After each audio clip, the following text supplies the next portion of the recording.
다들 아시다시피 윤석열 대통령은 취임 때부터 청와대를 들어가지 않고 바로 용산으로 출근 중입니다. 안보 공백이 없도록 국방부가 옮길 시간을 충분히 갖게 하기 위해서 일단 임시사무실에서 업무를 보고 있고, 집무실 공사가 끝나는 6월 19일쯤 정식 집무실로 옮길 예정이라고 해요. 청와대라는 이름은 지금껏 그냥 건물이 아니라 대통령과 그 주변을 상징하는 뜻으로 쓰여왔어요. 언론은 대통령 측이 뭐라고 말했다 이렇게 표현하지 않고 대개 청와대가 또는 줄여서 청이 입장을 내놨다 이런 식으로 표현을 해왔습니다. 그런데 이제는 청와대도 아니고 청이라고 부를 수도 없죠. 그래서 대통령실의 새 이름을 국민공모 형태로 공개적으로 의견을 구했어요.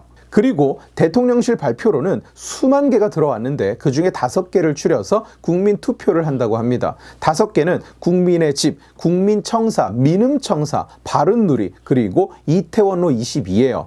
예, 맞습니다. 저도 그렇게 생각해요. 다 그지 같죠? 국민투표 70%, 그리고 무슨 대통령 집무실 이름 짓기 위원회인가 뭔가 하는 긴 이름의 위원회 의견 30%를 합산해서 최종 선정하겠다고 합니다. 그리고 그중 가장 유력하다고 알려진 것은 국민의 집이에요. 바이든 미국 대통령이 방한 시에 대통령실은 집무실 이름을 임시로 피플스 하우스라고 전했고, 백악관 브리핑에도 한국 대통령 집무실 이름이 피플스 하우스다 이렇게 나갔습니다. 윤 대통령 역시 직접 본인 생각에는 피플스 하우스가 좋다고 표현을 하면서 사실상 국민의 집으로 굳어지는 모양새가 아닌가 하는 전망이 많은 상황이에요. 실제로 말은 국민투표가 70% 반영된다고 하지만 투표를 하는 페이지에 가보면 현재 스코어가 몇 대 몇인지 전혀 공개되고 있지 않아요.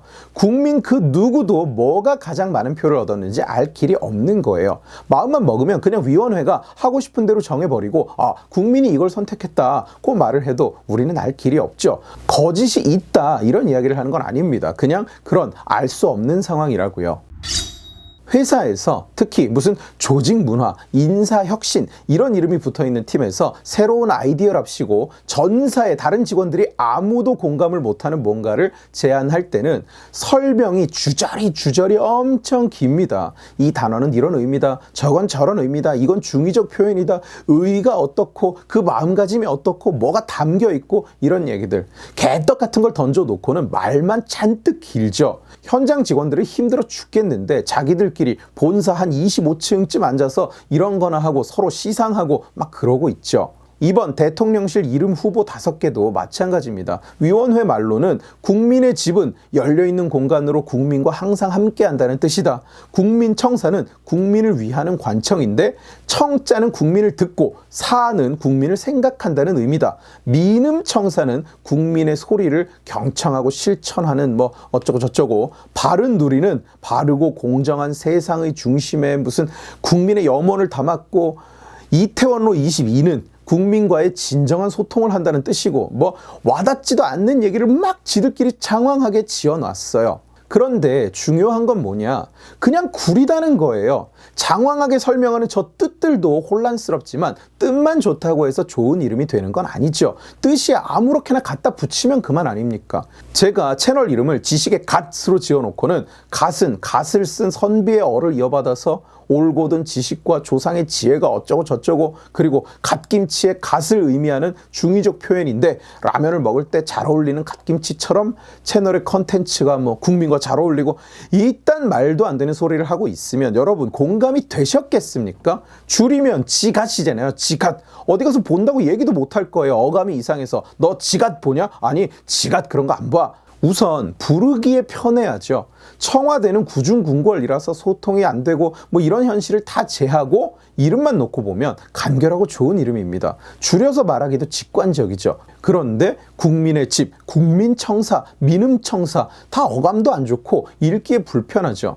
바른누리 이런 건 무슨 구청에 딸린 아동도서관 이름에나 적합할 것 같은 그런 단어입니다.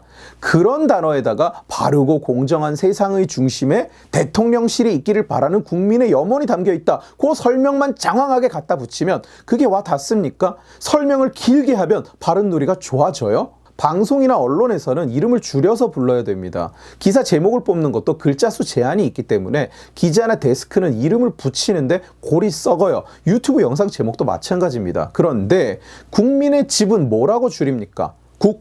집, 국, 사실 아니다. 입장 밝혀. 여당 종부세 완화 안에 국, 반대할 이유 없다.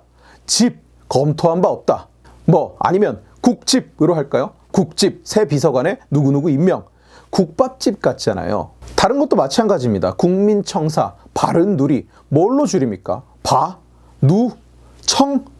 이 청은 풀을 청이 아니라 들을 청이라고 주석을 막 달아가면서 그렇게 쓸 건가요? 게다가 가장 유력하다 하는 국민의 집은 국힘당 당 이름과 너무 똑같죠. 당명을 따서 대통령 집무실 이름을 지은 듯이 부적절하죠.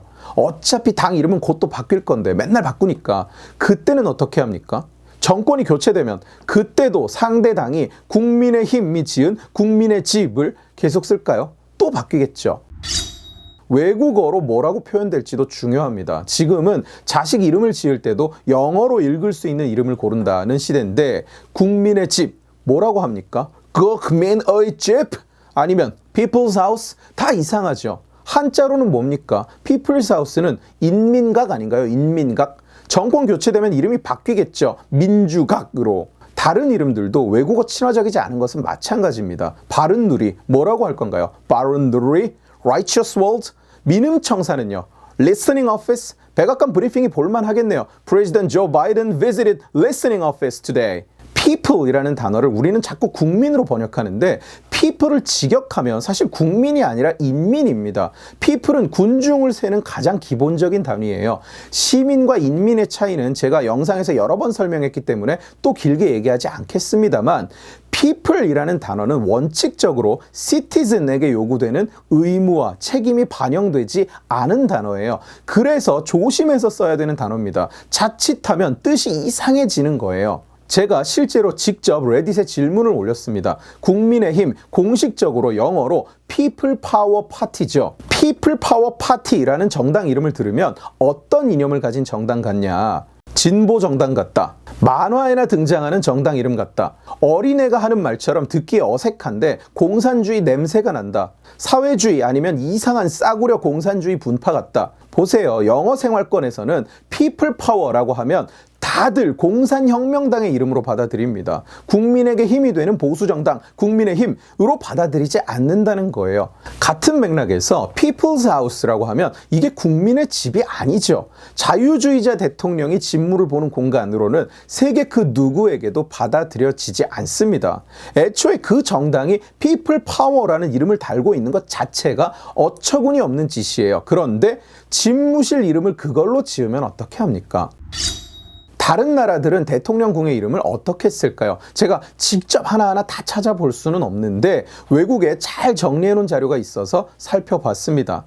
세계 대부분의 나라는 대통령궁을 그냥 Presidential Palace, Presidential House, 대통령궁이라고 그냥 부릅니다. 그 다음으로 많은 건 그냥 지명을 갖다 붙이는 거예요. 이탈리아, 포르투갈, 라트비아, 베네수엘라 등등이 지명을 갖다 붙였습니다. 그 다음이 건물 색으로 붙여요. 미국, 화이트하우스, 한국이나 몬테네그로가 블루하우스, 아르헨티나는 핑크하우스. 유럽에는 수백 년 전에 붙었던 성 이름을 그대로 쓰는 곳도 있습니다. 오스트리아, 프랑스가 그렇죠.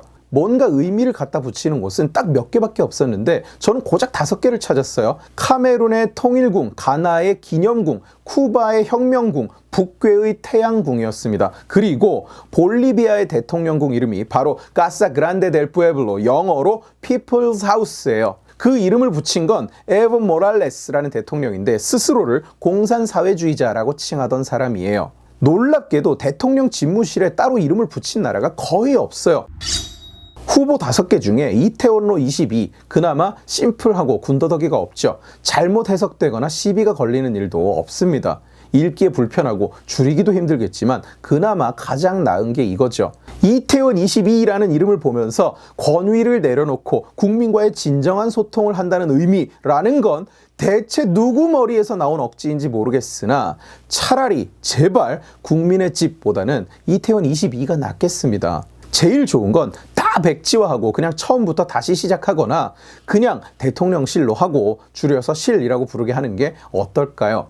어차피 누가 제 말을 들을 건 아니지만 외국에는 공산혁명궁에서 일하는 공산혁명당 소속 대통령으로 비칠 거라 생각하니까 좀 아찔한 건 사실입니다. 오늘 지식의 칼은 여기까지입니다. 재미있게 보셨으면 지식의 칼 채널을 구독해 주시고 이 영상을 주변에 공유해 주세요. 여러분이 공유해 주시면 설득은 제가 하겠습니다. 고맙습니다.